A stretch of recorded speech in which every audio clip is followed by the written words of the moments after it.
Look around you. Everything you own, everything you wear, everything you eat has been a passenger on the invisible backbone of the global economy, container shipping.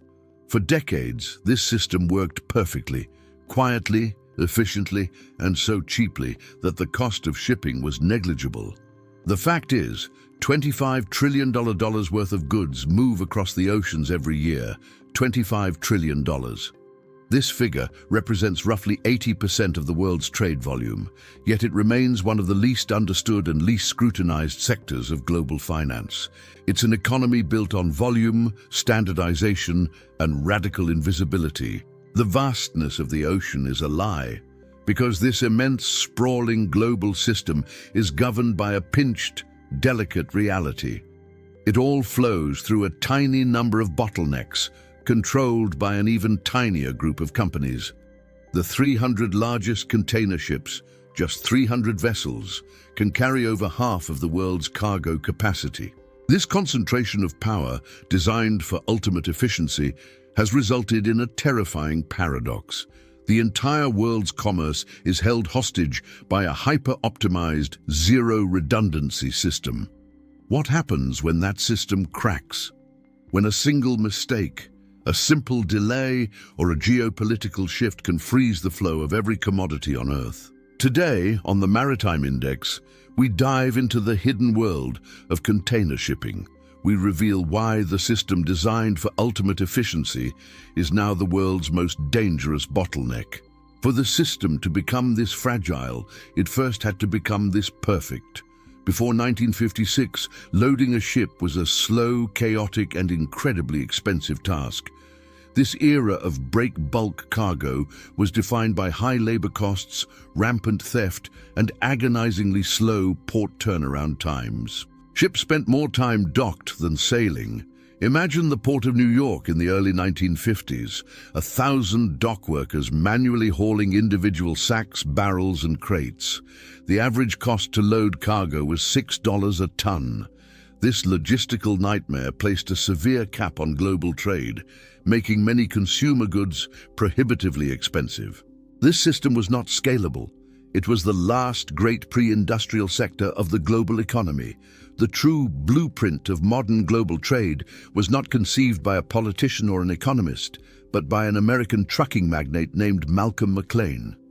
McLean was frustrated by the delays of transferring his trailers onto ships. His simple, disruptive insight in 1956 was to decouple the cargo from the truck chassis and standardize the box itself. The idea was simple.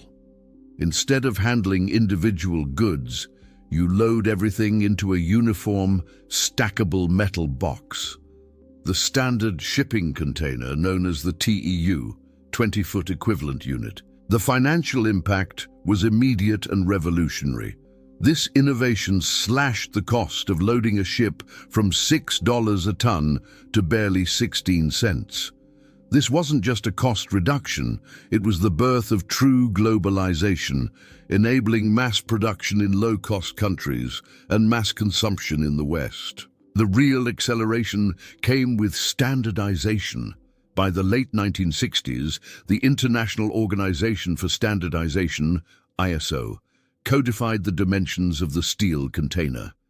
This single act of bureaucratic agreement was arguably more economically transformative than any free trade agreement. A container from China could now be seamlessly moved from a ship to a train to a truck in Rotterdam without ever opening the box. This standardization allowed for the development of gigantic specialized container ports and the rise of the Leviathans, the ultra-large container vessels, ULCVs, that now dominate the seas, some capable of carrying over 24,000 TEUs. This extreme efficiency gave rise to giants, but it simultaneously created the zero redundancy problem. Today, 90% of everything travels this way. The extreme efficiency of containerization gave rise to giants, but the cost of building and operating these megaships is so enormous that no single company can shoulder the risk alone. The industry evolved not into a pure competition, but into a series of massive global partnerships, or Alliances. These are not mergers. They are agreements to share vessel space and networks, allowing them to offer broader route coverage and control capacity. The container shipping market is a textbook example of an oligopoly. We are talking about the Ocean Alliance, led by CMA CGM COSCO, the new Gemini Cooperation, Maersk, Hapag-Lloyd, and the Premier Alliance, Yangming. These three groups, along with the independent giant MSC, quietly control nearly 82% of the world's container capacity. This isn't just about market share, it's about capacity control and the power to dictate the speed and cost of global trade. They can effectively slow the entire system by simply slow steaming or blanking, cancelling voyages to stabilize prices when demand dips. This capacity control is the core mechanism of the bottleneck.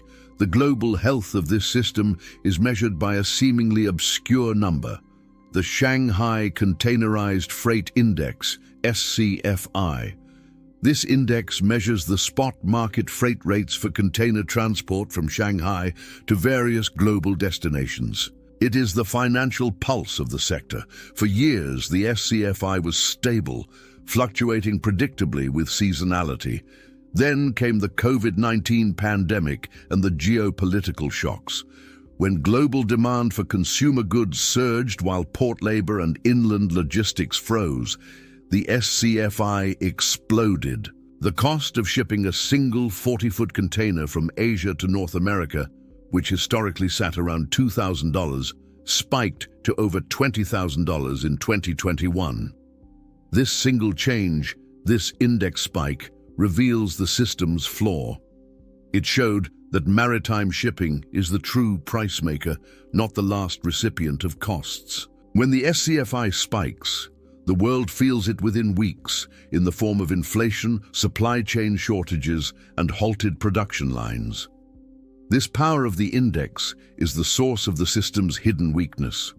While technically not a cartel, as shipping alliances are legally permitted in many jurisdictions, the operational reality is close. The concentration of power in those three large alliances, combined with their ability to manage capacity jointly, means they can, and often do, dictate global prices.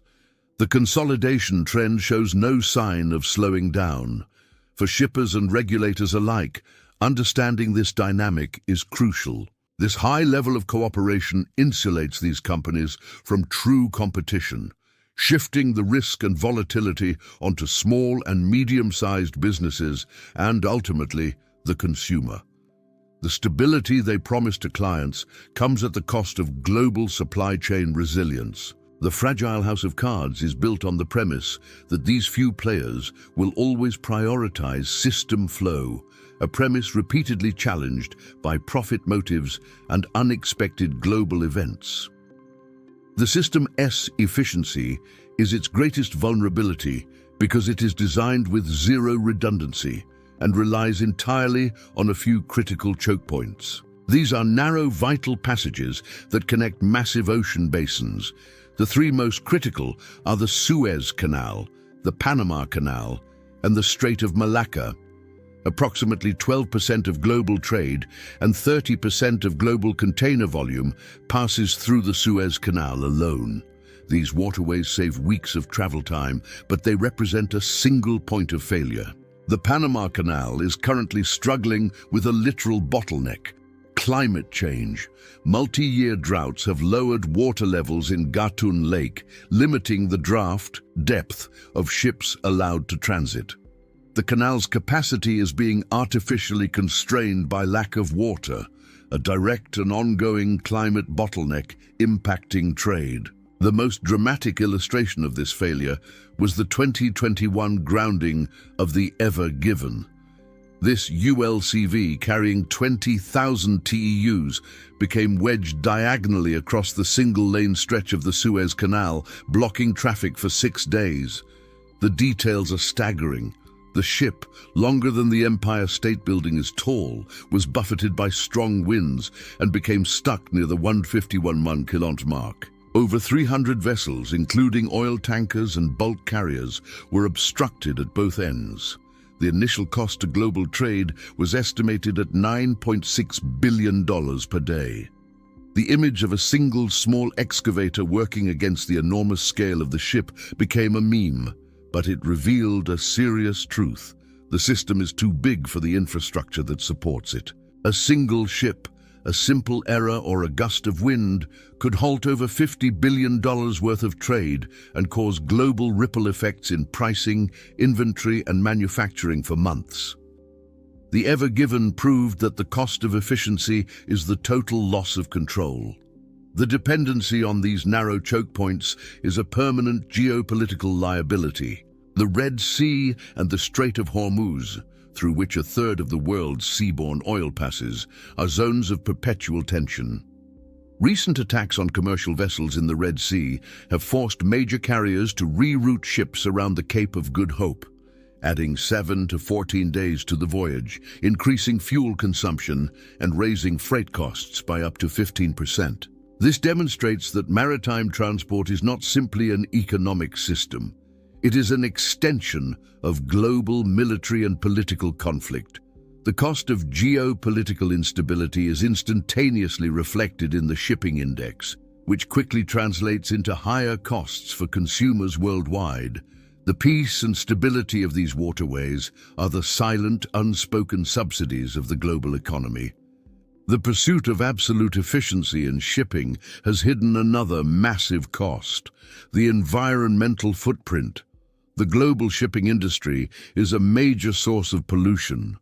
If it were a country, it would be the world's 6th largest emitter of CO2, responsible for around 1 billion tons of CO2 equivalent per year, or about 3% of global emissions. Worse, it relies on bunker fuel, a heavy residual oil that is cheap but highly polluting, releasing high concentrations of sulfur and nitrogen oxides into the air, contributing to acid rain and poor air quality in port cities. Beyond air pollution, the ocean itself suffers. An estimated 90% of all oil discharged by ships is attributed to deliberate illegal dumping of oily residues from routine operations. Over 250 million tons of sewage and greywater are discharged into the world's oceans each year. This is the true externalized price of cheap goods, the degradation of the global commons. The industry is currently scrambling to adopt low-emission fuels like green methanol and ammonia, a shift that is necessary but will cost hundreds of billions of dollars. This cost will inevitably pass through the Maritime Index and onto every consumer, finally forcing the price to reflect the environmental damage. The system's efficiency also rests on a humanitarian bottleneck: the crew. The vast majority of the world's approximately 1.5 million seafarers are invisible. They are often underpaid, overworked, and operate under immense psychological pressure. The work is isolating, the contracts are long, and during events like the COVID-19 pandemic, hundreds of thousands were stranded at sea, unable to sign off, creating a genuine humanitarian crisis. The constant drive for just-in-time delivery and minimum crew requirements prioritizes profit margins over human well-being. The men and women who keep the entire global economy running are often the most exploited and least protected. This silent workforce is the moral Achilles heel of the ultra-efficient Maritime Index. The solution to the choke points is forcing the industry to look north. The ultimate route diversification and the next great geopolitical flashpoint is the Northern Sea Route, NSR. As Arctic ice melts due to climate change, this route, which runs along Russia's Arctic coast, slashes the transit time between Europe and Asia by 40% compared to the Suez Canal. It is a potential lifeline that offers a shorter path, but it ignites a new security and environmental dilemma: who controls the Arctic? Russia currently controls and mandates passage through the NSR, viewing it as internal waters, while other nations see it as an international strait. China, in particular, views the NSR as a critical component of its global trade strategy, the Polar Silk Road. The race is on to establish infrastructure and influence in the region, driven by climate necessity and geopolitical ambition. The tiny metal box changed the world once. Now, the world is waiting to see if its controllers can change the system before the bottleneck becomes a total chokehold. And before the exploitation of a new frontier, the Arctic, creates an irreversible environmental catastrophe. The next decade will define the future of the Maritime Index. The modern global economy is a beautiful, fragile mechanism built upon the four corners of a steel box. It is a system of immense power, controlled by an oligopoly, running through a few vulnerable choke points and bearing an astronomical, yet often invisible, environmental and human cost. The price of this efficiency is the total dependence of every nation, every company, and every consumer on the system's delicate balance. The next time you open a package, remember the $25 trillion backbone it traveled on. Remember the fragility of the few shipping lanes and the power of the few companies that control the flow. This index, the price of maritime transport, is perhaps the most important and least understood metric of our globalized world. Thank you for watching the Maritime Index.